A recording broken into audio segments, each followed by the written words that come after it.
Please be seated, ladies and gentlemen. On behalf of the President and the First Lady, it is an honor to welcome all of you to the White House for this very important occasion. I wish to begin and on behalf of the President acknowledge the distinguished guests, beginning with the 5 survivors who will be named individually by the President and the families of other survivors who are represented here with us today. And one of them will be, one of the survivors, Mr. Shaw, will be introduced by Dr. Satcher in a moment, and he will present the President.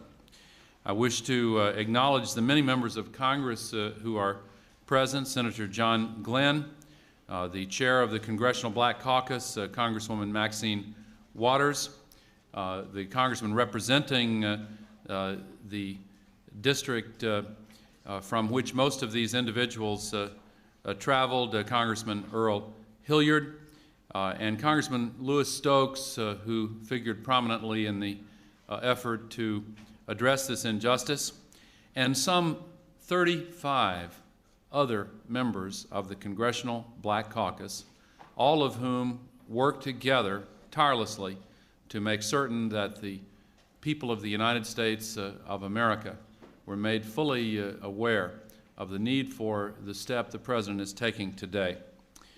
Members of the Cabinet, Transportation Secretary Rodney Slater and Labor Secretary Alexis Herman.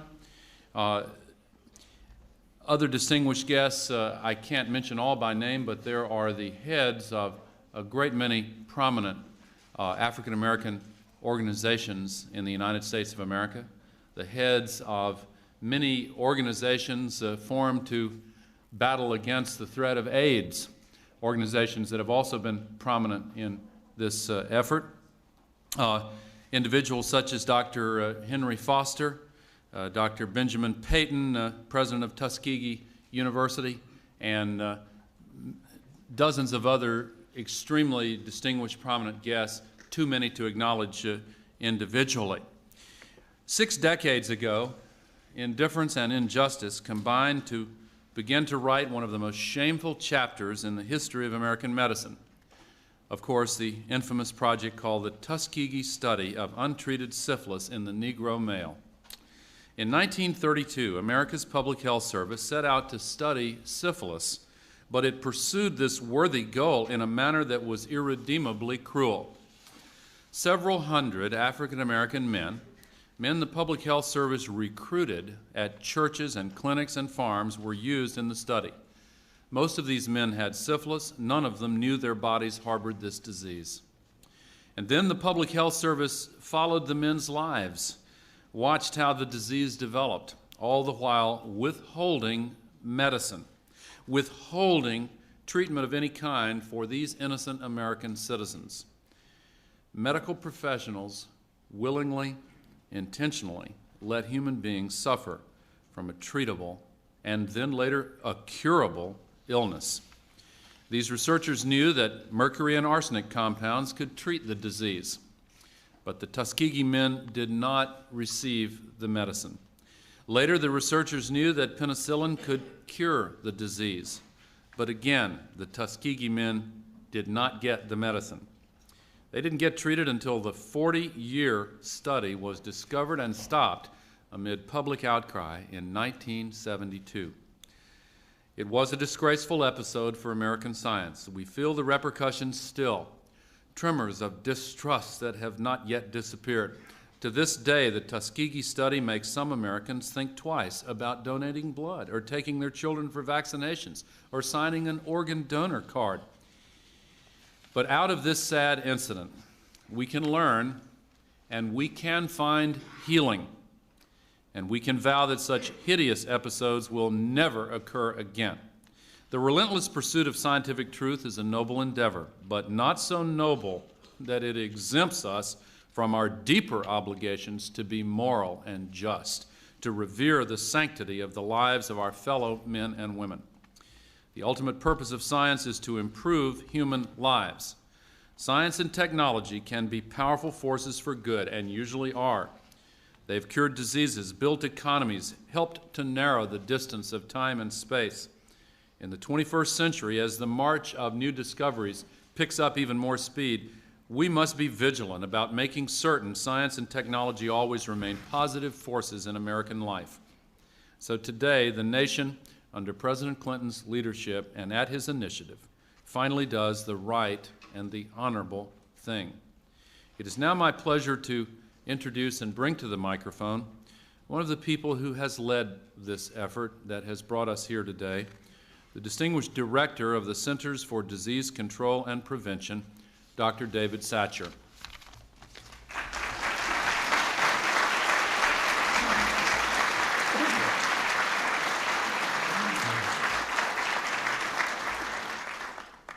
Thank you, Mr. Vice President. Mr. President, I'm honored to be here today with you and all of our distinguished guests. As I begin my remarks, I'd like to make a few acknowledgments. First of all, I'd like to recognize the Acting Surgeon General, Dr. Audrey Manley, who is participating in the ceremony via satellite from Tuskegee, Alabama, along with several of the study participants and their families who are unable to attend the ceremony in Washington, D.C. So our satellite downlink is working. I want to especially thank the Secretary of Health and Human Services, Donna Shalala, who is giving a commencement address and could not be with us today. But her leadership has allowed us to raise the standards of human research. And finally, I would like to thank President Clinton for his courage, his commitment, and vision in bringing us together so that we can make a new beginning. We see it as an opportunity to start again, sensitized by the lessons we have learned from past mistakes and continuing to enhance our mission to protect the public's health. Today is an historic event. As our president acknowledges the tragedy of the U.S. Public Health Service syphilis study in Tuskegee and apologizes on behalf of the government for decisions made many years ago that still haunt us, we open a new chapter in public health. The U.S. public health study of untreated syphilis in the Negro male was wrong for many reasons. The study participants were never informed about the purpose of the study, never asked to give their informed consent to participate in the study, and were intentionally misled about receiving treatment. But by publicly admitting our mistakes and acknowledging the role of the public health service in this study, we have an opportunity for a new beginning. The future will also bring new ethical challenges. We must be prepared to meet them and to meet them together. As a nation, we must ensure that anyone who conducts human research receives comprehensive bioethics training and understands and incorporates the principles of bioethics in their work, and that local communities where research is conducted are treated as full partners as we strive to uphold the highest ethical principles. But if history has taught us anything, it is that these principles are meaningless if we don't apply them fairly and equally across all lines of race, religion, gender, and ethnicity. The race for scientific discovery is important, but must never overshadow our commitment to human dignity. We must hold ourselves to the highest ethical standards, never stop monitoring our progress, and always be open to public scrutiny and willing to admit our mistakes. As Secretary Shalala said this morning in her commencement address at the University of Wisconsin School of Medicine, we must ensure that our ethics are always as sophisticated as our science. So to the survivors and their spouses and family members who are watching from Tuskegee, Alabama, and those who are here with us in Washington, D.C., we want to thank you for your willingness to participate in today's ceremony. You are allowing us to come together, and you're giving us this opportunity to chart a new beginning. It would have been easy for you to take a cynical attitude towards this event. Instead, by being here today, you express hope for the future, the kind of hope which we need to transmit to our children. Now I'd like to introduce the next speaker, a very special person, Mr. Herman Shaw, one of our honored guests and a participant in the Tuskegee syphilis study. Mr. Shaw was an original participant in the study, and he participated for 40 years. He was married to Fannie Mae Greathouse for 62 years. They have 2 children, both college graduates. He has 6 grandchildren and 1 great-grandchild. And he told me last night that for the last 52 years, he has been driving his tractor, and he already has his garden in place for this year. Welcome, Mr. Herman Shaw.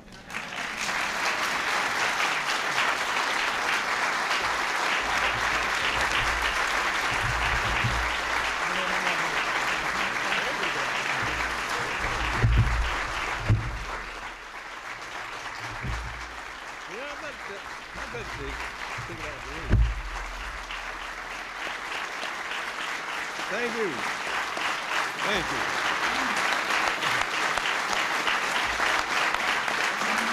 Thank you very much. Thank you very, very much. On behalf of all the survivors who have today and those who could not attend, and on behalf of their heirs, my fellow participants who have died, I wish to thank Mr. President Clinton. Thank you very much for inviting us to the White House. It has been over 65 years since we entered the program. We are delighted today to close this very tragic and painful chapter in our lives. We were treated unfairly, to some extent, like guinea pigs. We were not pigs. We were not dancing boys as we were projected in the movie on Miss Evers' Boys. We were all hard-working men and not boys, and citizens of the United States. The wounds that were inflicted upon us cannot be undone. I'm saddened today to think of those who did not survive and whose families will forever live with the knowledge that their death and suffering was preventable. Mr. President, we too also want to thank our lawyer, Attorney Fred Gray, who has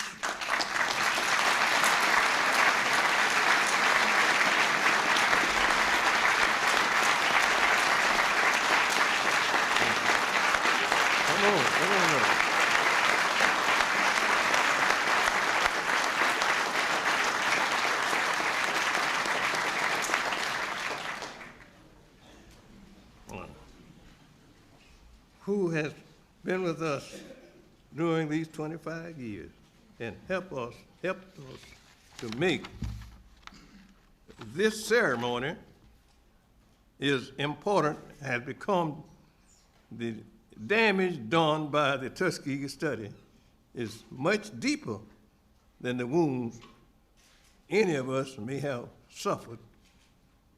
It speaks to our faith in government and the ability of medical science to serve as a force for good.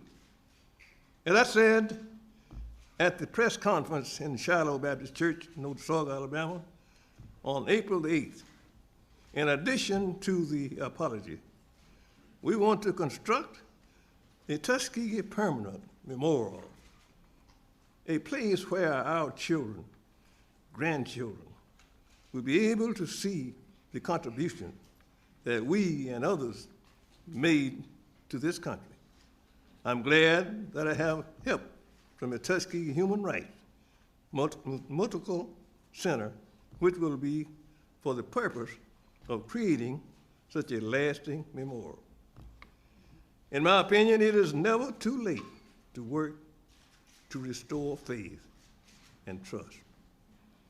So a quarter of a century after the study ended, President Clinton, decision gathered us here to allow us to finally put this horrible nightmare behind us as a nation, a most welcome decision.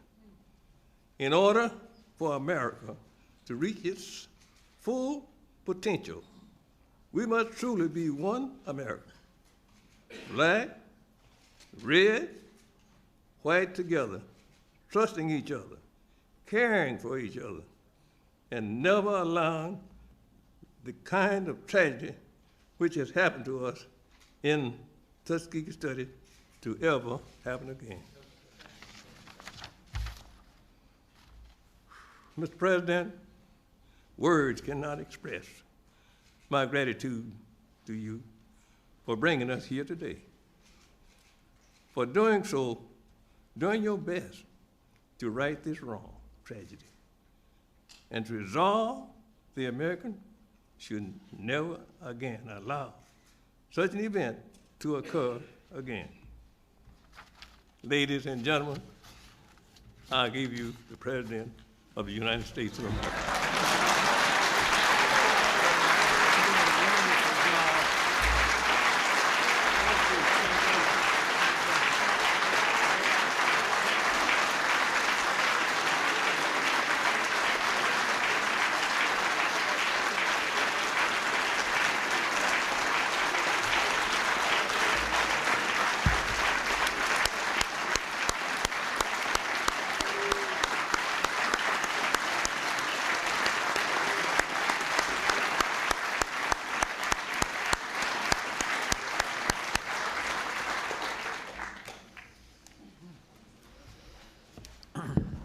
Ladies and gentlemen, on Sunday, Mr. Shaw will celebrate his 95th birthday.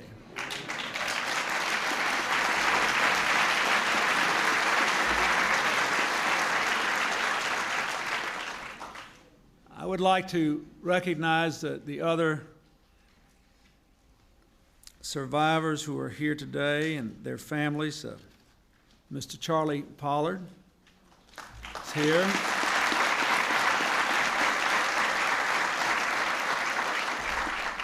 Mr. Carter Howard.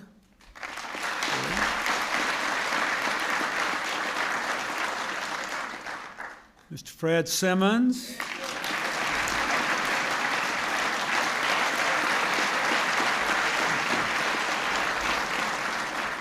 Mr. Simmons just took his first airplane ride. He reckons he's about 110 years old, so I think it's time for him to take a chance or two.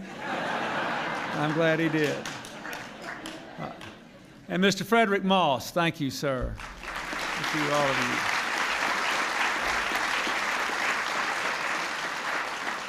you. I would also like to ask three family representatives who are here. Sam Donor is represented by his daughter, Gwendolyn Cox. Thank you, Gwendolyn.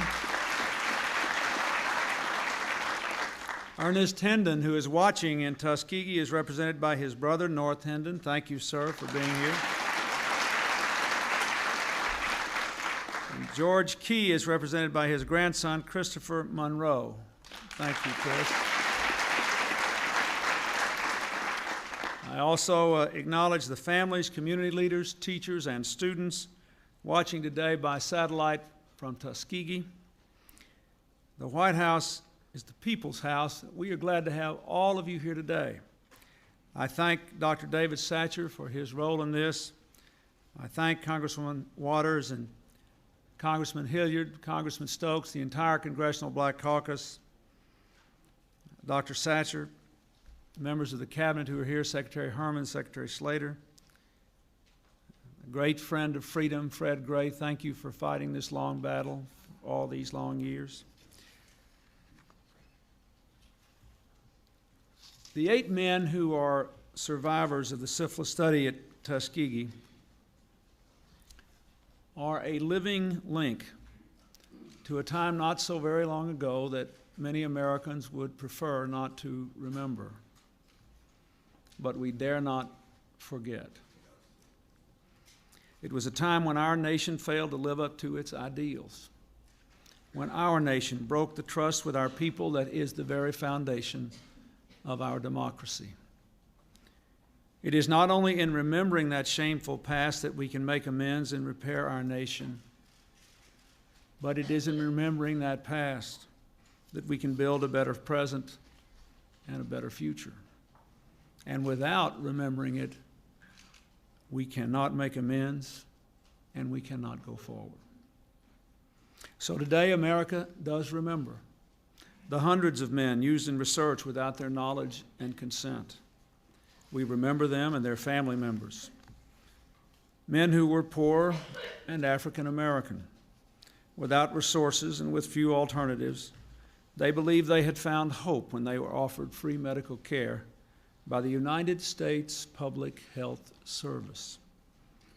They were betrayed. Medical people are supposed to help when we need care, but even once a cure was discovered, they were denied help, and they were lied to by their government. Our government is supposed to protect the rights of its citizens. Their rights were trampled upon. 40 years, hundreds of men betrayed, along with their wives and children, along with a community in Macon County, Alabama, the city of Tuskegee, the fine university there, and the larger African American community. The United States government did something that was wrong, deeply, profoundly, morally wrong. It was an outrage to our commitment to integrity and equality for all our citizens. To the survivors, to the wives and family members, the children and the grandchildren, I say what you know. No power on earth can give you back the lives lost, the pain suffered, the years of internal torment and anguish. What was done cannot be undone, but we can end the silence. We can stop turning our heads away. We can look at you in the eye and finally say, on behalf of the American people, what the United States government did was shameful, and I am sorry.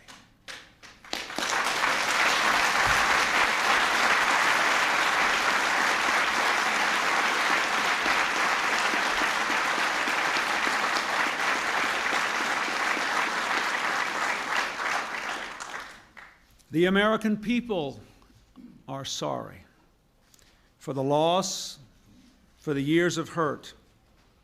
You did nothing wrong, but you were grievously wronged.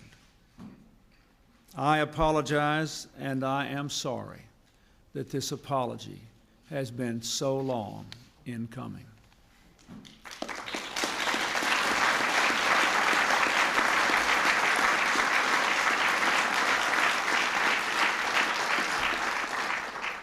To Macon County, to Tuskegee, to the doctors who have been wrongly associated with the events there, you have our apology as well. To our African American citizens, I am sorry that your federal government orchestrated a study so clearly racist. That can never be allowed to happen again. It is against everything our country stands for, and what we must stand against is what it was. So let us resolve to hold forever in our hearts and minds the memory of a time not long ago in Macon County, Alabama, so that we can always see how adrift we can become when the rights of any citizens are neglected, ignored, and betrayed. And let us resolve here and now to move forward together. The legacy of the study at Tuskegee has reached far and deep in ways that hurt our progress and divide our nation. We cannot be one America when a whole segment of our nation has no trust in America. An apology is the first step, and we take it with a commitment to rebuild that broken trust. We can begin by making sure there is never again another episode like this one. We need to do more to ensure that medical research practices are sound and ethical, and that researchers work more closely with communities. Today, I would like to announce several steps to help us achieve these goals. First, we will help to build that lasting memorial at Tuskegee.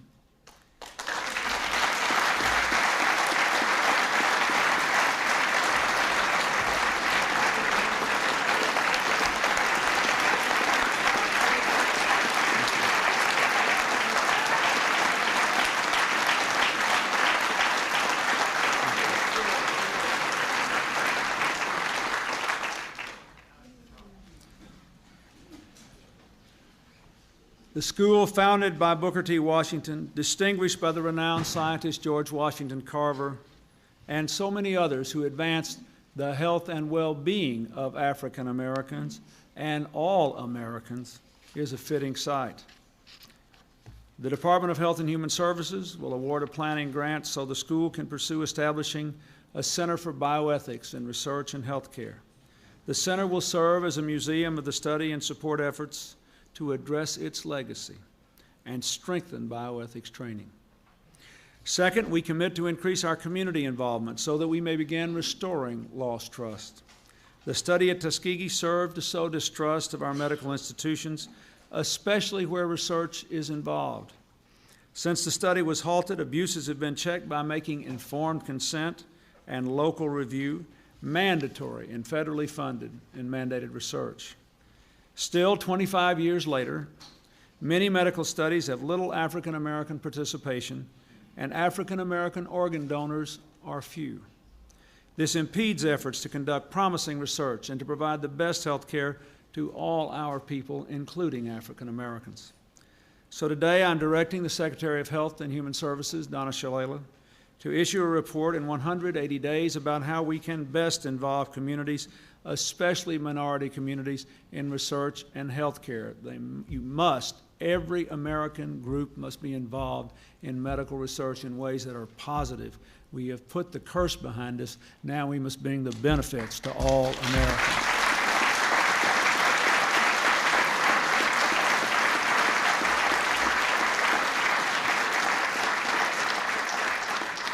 Third, we commit to strengthen researchers' training in bioethics. We are constantly working on making breakthroughs in protecting the health of our people and in vanquishing diseases. But all our people must be assured that their rights and dignity will be respected as new drugs, treatments, and therapies are tested and used. So I am directing Secretary Shalala to work in partnership with higher education to prepare training materials for medical researchers. They will be available in a year. They will help researchers build on core ethical principles of respect for individuals, justice, and informed consent, and advise them on how to use these principles effectively in diverse populations. Fourth, to increase and broaden our understanding of ethical issues in clinical research, we commit to providing postgraduate fellowships to train bioethicists, especially among African Americans and other minority groups. HHS will offer these fellowships beginning in September of 1998 to promising students enrolled in bioethics graduate programs. And finally, by executive order, I am also today extending the charter of the National Bioethics Advisory Commission to October of 1999. The need for this commission is clear. We must be able to call on the thoughtful, collective wisdom of experts and community representatives to find ways to further strengthen our protections for subjects in human research. We face a challenge in our time. Science and technology are rapidly changing our lives with the promise of making us much healthier, much more productive, and more prosperous. But with these changes, we must work harder to see that as we advance, we don't leave behind our conscience. No ground is gained, and indeed much is lost, if we lose our moral bearings in the name of progress. The people who ran the study at Tuskegee diminished the stature of man. by abandoning the most basic ethical precepts. They forgot their pledge to heal and repair. They had the power to heal the survivors and all the others, and they did not. Today, all we can do is apologize. But you have the power. For only you, Mr. Shaw, the others who are here, the family members who are with us in Tuskegee, only you have the power to forgive. Your presence here shows us that you have chosen a better path than your government did so long ago. You have not withheld the power to forgive. I hope today and tomorrow every American will remember your lesson and live by it. Thank you, and God bless you.